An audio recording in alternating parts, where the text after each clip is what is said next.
Hi, Marcia, and welcome to the Calm and Courageous podcast. It's a parent's guide to raising children with disability. Okay, I'm going to read your bio. Okay. Marcia Dunning is a mom of four. Her youngest has a rare syndrome called Cornelia de Lange Syndrome. She enjoys gardening, cooking, and sitting on the couch watching a movie with a cold Diet Coke and popcorn. And I Yes. just realized I keep calling you Marcia. It's Marcy. Yes. My parents named me Marcia, but I've gotten that my whole life, so I'm so used to it. Okay, It's okay. totally fine. But yes, Marcy. Marcy. Oh, I'm so glad. So I found you online a couple years ago, and I guess it was the algorithm because I have two children who are deaf and hard of hearing. I have five in total, and two are deaf. And so I started following different moms who had children who are hard of hearing and deaf, and then also families who were raising children with disabilities. And it Hmm. always just gave me so much encouragement. And it gave me a sense of pride to see moms like you who were advocating for your daughter. You can always tell that you enjoy being with Freya, and you were always vulnerable about, hey, this was a hard day. Sometimes I remember recently she just had some surgeries. Uh-huh. And so you shared, the vulnerability of that, but you always just, you could just tell that you are a loving mother and that your other children, you guys just love each other and you provide such a inclusive and positive environment for your daughter. So I really wanted to interview you because this is what I want for a lot of parents. And I'm sure I saw that you recently did a podcast. And Hmm. you're seeing more of this, more families who are taking a different approach. It's different than the way it was years ago, when there was a lot of shame and fear and isolation around disability. Although that's still very prevalent, we're seeing more Yeah. spaces that just encourage disability pride. It's Disability Pride Month. I started celebrating a few years ago, and I just try to get all of my family and friends on board. It feels like an oxymoron, right? Sometimes it does, yes. Yeah, right. It does because this idea of disability feels like a thing to mourn, and I think we have to sort of change our. Of course, there's a natural process. You're going to have that grief, but we got to change our view around it. So that's why I wanted to have you on, and I just want to thank you again. Can you tell us a little bit about your journey about getting pregnant with Freya and then getting the diagnosis and what that was like for you? Yeah, sure. So Freya is my fourth child, and we got pregnant right away. I have always been really sick with my pregnancies, so I knew I was pregnant, but the pregnancy test kept showing not pregnant. And I went to my doctor and said, I know I am pregnant. There is no doubt in my mind, but these pregnancy tests keep showing not pregnant. Like, should I be worried? Because this had never happened before. And he said, well, maybe you just ovulated later. Like, let's wait a couple weeks and see if it shows up pregnant. So it finally did. And I think like 2 days later, I started hemorrhaging and thought for sure I was miscarrying.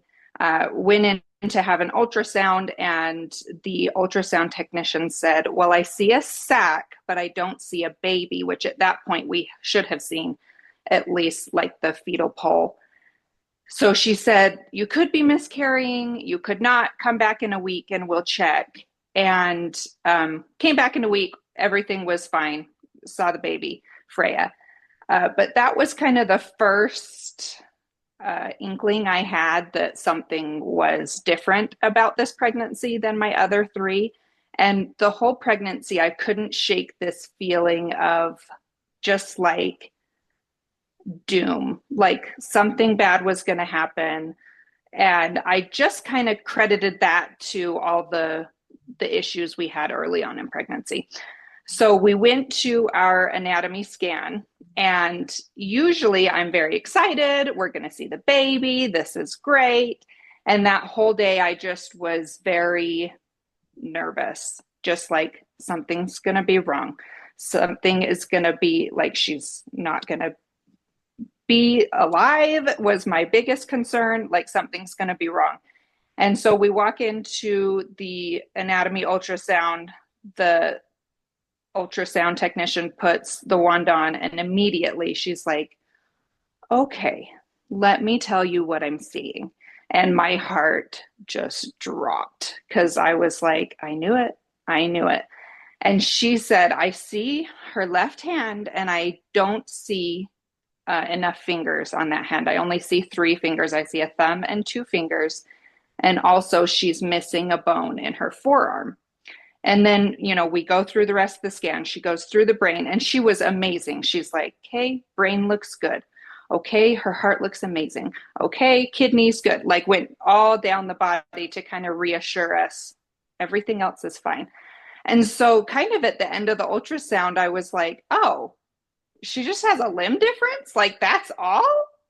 Great. Like, totally. Like, we cried for like a couple minutes, like, oh, but then I felt really good because I was expecting something a lot worse.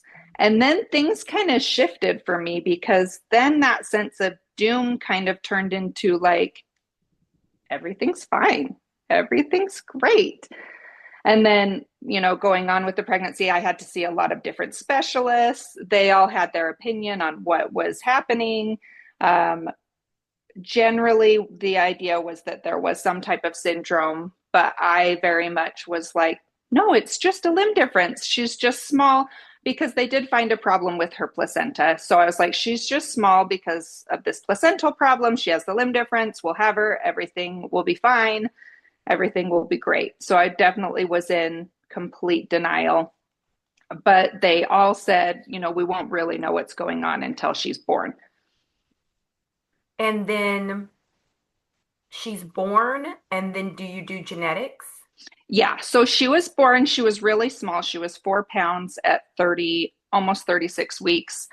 And she had feeding issues right off the bat, couldn't keep her blood sugar up. So she went down to the NICU. One of the NICU, I believe she was a physician's assistant, looked at her and said she thought that she had Cornelia de Lange syndrome because she had taken care of a child with CDLS before.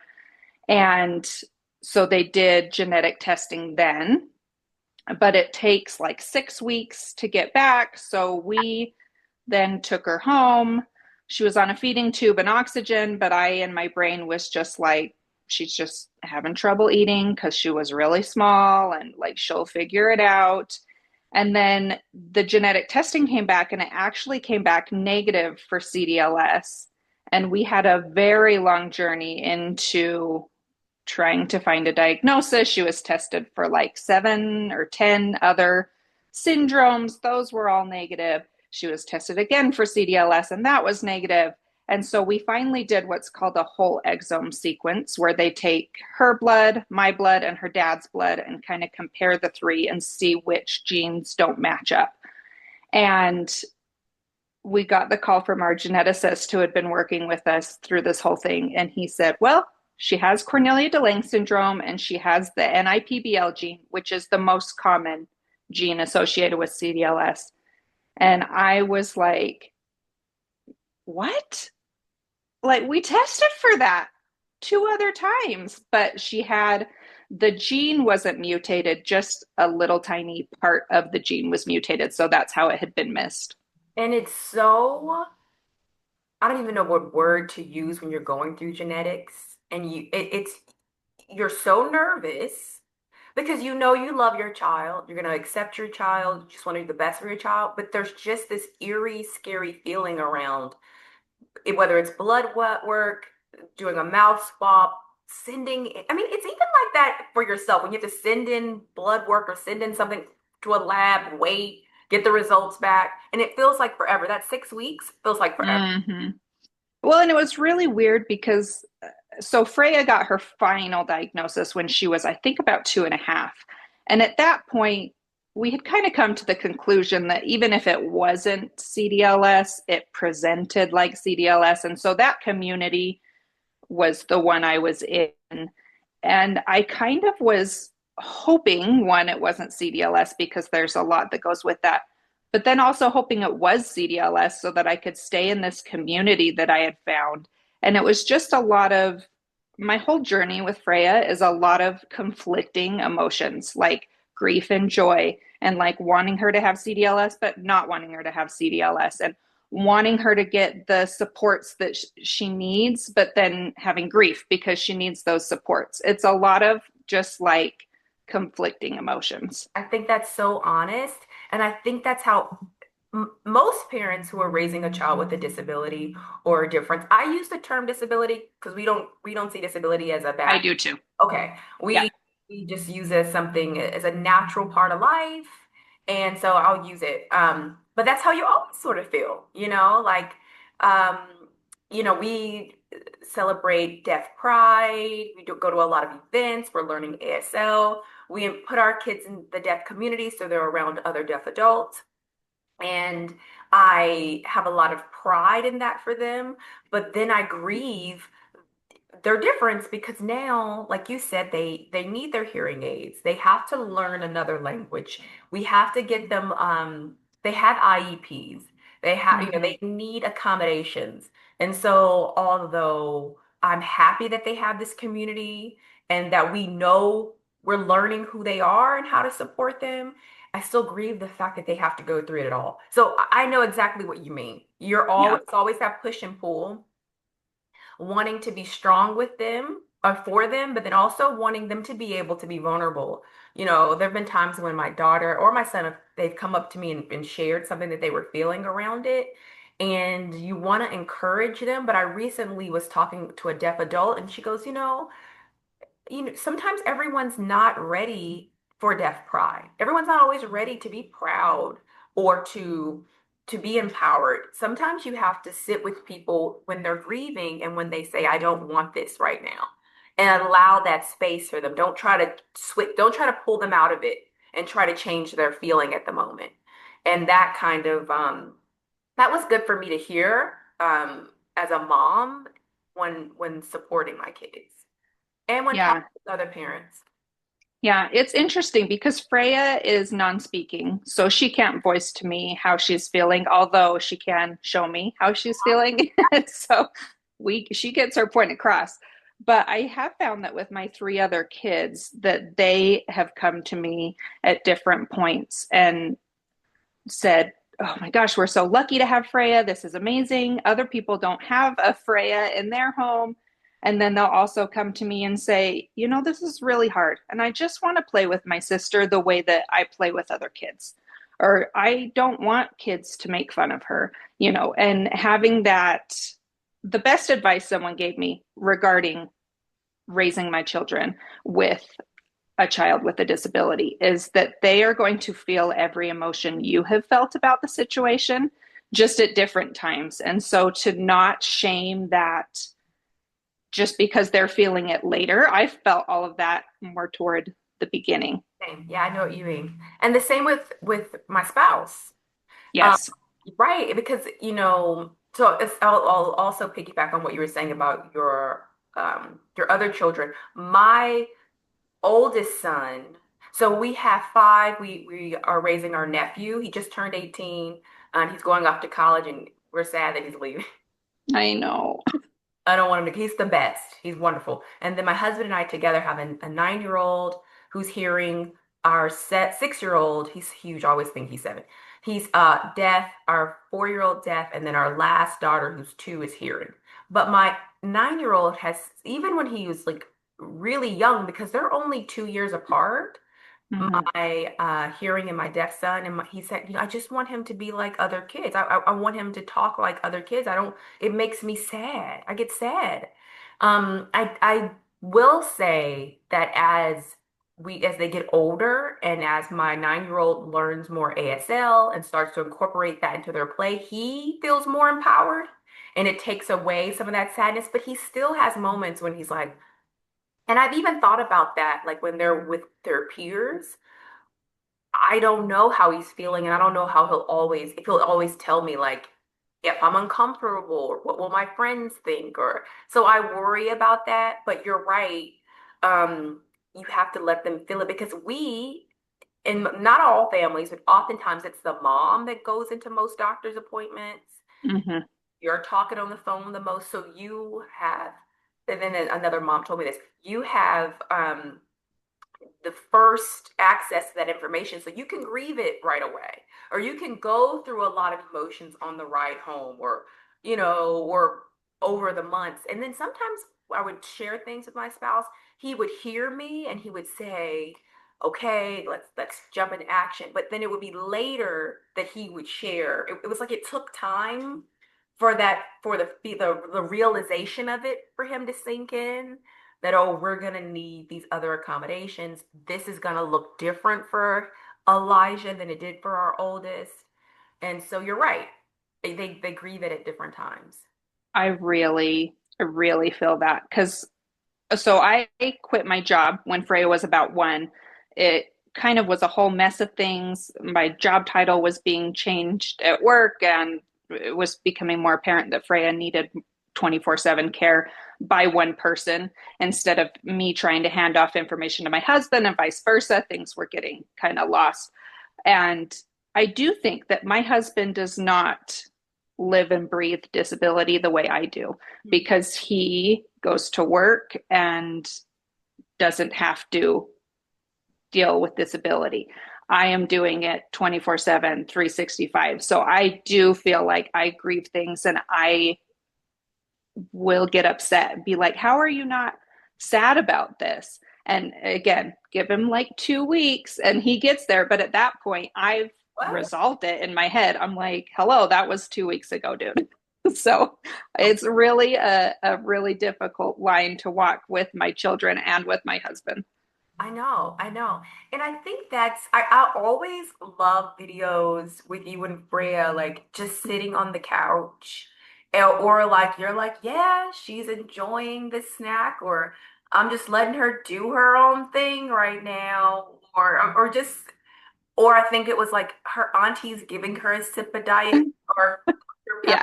like those are, it's like that's the real stuff. I think sometimes before you are living disability, you can be so ignorant to it. I Hmm. had lymphedema. I was like, when I was 9 years old, my parents noticed that my legs were swelling, and so they took me to a bunch of specialists. And you can imagine, Yeah. right? You're freaking out. You're like, oh my gosh, they're checking my kidneys, everything. And I had Hmm. a lymphatic condition that caused me to retain fluid.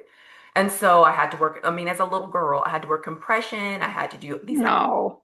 of, but I will say that I was fine. Like Yeah. I was okay. So I think I also had a sense of disability being a part of your normal life. My little sister also has juvenile diabetes. So I just saw it. I was actually expecting, oh, because we have these two things that are in our family, I may have a child. I never thought of hearing loss. That was like the last thing. But Hmm. I'm saying that, so although I had a sense of people are living with disability all the time, and they just learned how to navigate life. I learned how to adjust. Oh, I can do this. I can't do this. Or if I do this, I'm gonna need this type of assistance, yada, yada, yada. Hmm. Um, but I was so ignorant to deafness. And a lot of people will go their entire life and never meet a deaf person. Most people, their child, if they have a child who's deaf, that's the first person they've ever met who was born deaf. Oftentimes, people who are deaf are deafened later in life. Hmm. So our we have a lot of ignorance around it. And it's because society doesn't represent it properly. And so I'm saying that to say, if you watch a movie and someone's in a wheelchair, well, the whole plot doesn't have to be about this poor person in a wheelchair. It could just be Yeah. it could just be a part of their life. You don't even have to bring it up, right? It just shows this is a normal thing that happens. And I think that's the cool part about your advocacy or about your presence online, is you just see you living. Yeah. It's actually why I started sharing. Yeah. When we got her diagnosis, I looked online. I'm like, okay, show me what my life is going to be like, right? And there was one person sharing their life with a child with Cornelia de Lange syndrome. And we're still friends to this day, but she had just one child with Cornelia de Lange syndrome. I have four kids. Like it's a whole other dynamic. And I kind of got upset. I'm like, why is no one sharing this? And Yeah. then I realized, oh, I guess I can start sharing. And that's what I wanted to share was just what I wanted to see in those early days. Just what does life look like? And I want to share the good, the bad, the mundane, like all of it. This is Oh, my, hi, honey. she just can't, I have to get my nephew to come get her. She wasn't supposed to come down here. Say hi. Hey. Okay, here goes. Thank you. She, So sweet. a very real part, right? Oh, Yes, definitely. okay. Thank you. I'm sorry. Yes. And so you were like, how come I don't see other people? Come on, like give me, yeah. And I think, Yeah, yeah, I think too, a lot of that is um social media, although it has its negative side of aspects, right? You have bullying online, definitely. people living in fantasies online. You do have this. This has saved me. This has given me so much to be Hmm. able to just get online, see moms, dads, caregivers like you who are saying, hey, you probably don't know. Like, I don't know if people reach out to you, but you may not really know. A lot of people, some people may message you, but a lot of people aren't going to say, I was feeling insecure about this today, or feeling like, oh, when I'll speak for myself. I feel like I always have to be working on making sure they meet a milestone Hmm. because it's Yeah, like, I know you're not getting access to sound. Um, the way that other children are. And so, you have to wear your hearing aids 24/7. I have to constantly be reading them. And it's like, that's just not practical all the time, yeah. right? You I have went, other children. I'm sorry. no, you're fine. I went through that for the first, I think about 2 years of Freya's life, like doing all the therapies, doing all the homework the therapist gave me. Like, if I don't do this, she won't stand, walk, sit up, whatever it is. And I got so burnt out, but Freya got so burnt Oh, out too. oh, And that really taught me a lesson of like, we got to just chill. I've got to give this kid just a childhood. Like, what child wants to be working out 24/7? No one. I don't want to be working out 24/7. And so that really helped me just like open my eyes of like, okay, we're going to take this slow. And if she never walks, she never walks. right, Fine. right. Oh gosh. What good, I love it. That just, whew, it did something for me to hear you say that because I'm so glad. oh, it did. And a lot of parents are going to hear that. And so there are only a few people that watch this. It's like a couple of my friends and family members. And That's okay. I'm really, really just doing it honestly. I really like the conversation and I like to Hmm. send it because oftentimes your friends and family, they don't always know how to support you, right? And No. like we were saying, they sometimes can think of it as always a sad thing. And sometimes they don't know how to like just, hey, we're watching a movie or, you know, I saw this cool toy that I think she might like. They don't just, you have to, I want to show them that you can also my child's a normal child. My child, although it has this disability, they're a child. They need a childhood. This is their Hmm. life. The way they're navigating life looks differently. And I love this idea of like, hey, we're gonna take it a day at a time. They may not meet that milestone when everyone else, and they may not. And it may look different. I have, like I keep saying, I have two children are deaf. One speaks chatterbug all day long. Hmm. I sometimes have to walk out of a room to like my Get some quiet. my son, he he does, but it's not the same, and he does better with ASL. So Hmm. sometimes I'll say something to him. He's aided. I'll say something to him. I can see that he's having a hard time processing. He can hear the sound, but Yeah. processing it. Once it gets to the brain, I can tell that so I will then sign it. Boom. He's like, oh, okay. And he does it. So they have the same hearing loss, two different brains in two different ways. So he may never have spoken language in the same way that his sister does. It's just so my goal is I quit trying to be like we have speech and we do all the things, but Hmm. I don't put that pressure on him um to meet these milestones the same.